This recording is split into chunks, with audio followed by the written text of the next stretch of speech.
So I did a video in response to a live I had seen where a male weight loss coach stated that calorie deficit, purely thermodynamics, and every single person ever in the whole wide world, as long as they go into calorie deficit, will lose weight. I pointed out that obviously that isn't necessarily the case. Even take away perimenopause, there are many different things where thyroid, for example, where your hormones impact your ability to lose.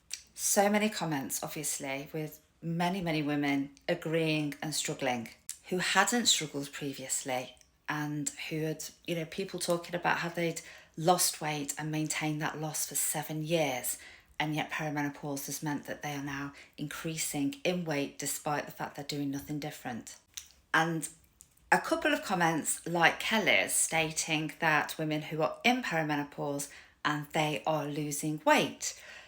And obviously we're really happy for those people that they are not struggling with that.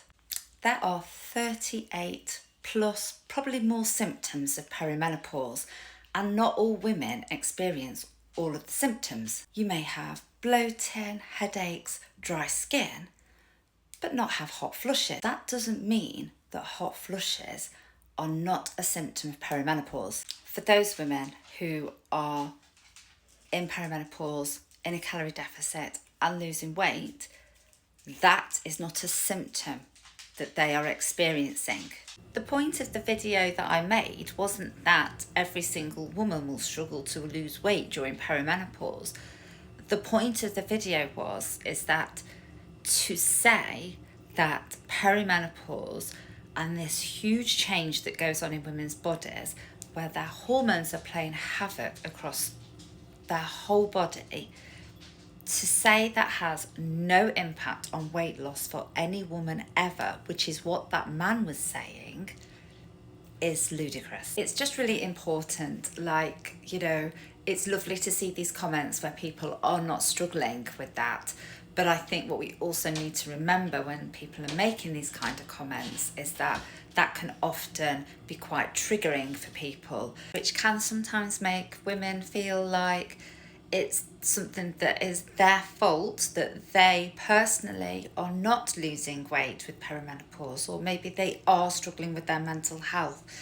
Just because one person isn't doesn't mean that isn't a symptom or something that impacts many other women.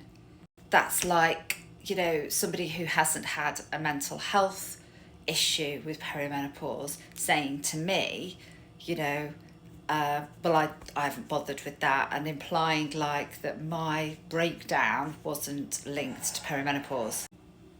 The variation in hormones and how they can drop is just so, the scale is just so wide, isn't it? And so, there could be some people who their hormones have dropped slightly, and so they know they're in perimenopause and they're having things, but they might not just be having the same devastating effects and symptoms as what other women are having.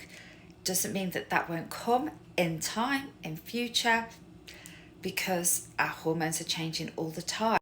So the purpose of the video that I posted wasn't to imply that every single woman who goes through perimenopause will not be able to lose weight. The purpose of the video was to highlight that your body going through a huge change hormonally that does have a massive impact for many. Not all, not everybody has mental health issues, not everybody has hot flushes, not everybody struggles to lose weight. But to imply that it is irrelevant for all women, for the perimenopause, completely irrelevant to you losing weight for all women across the world, is ridiculous.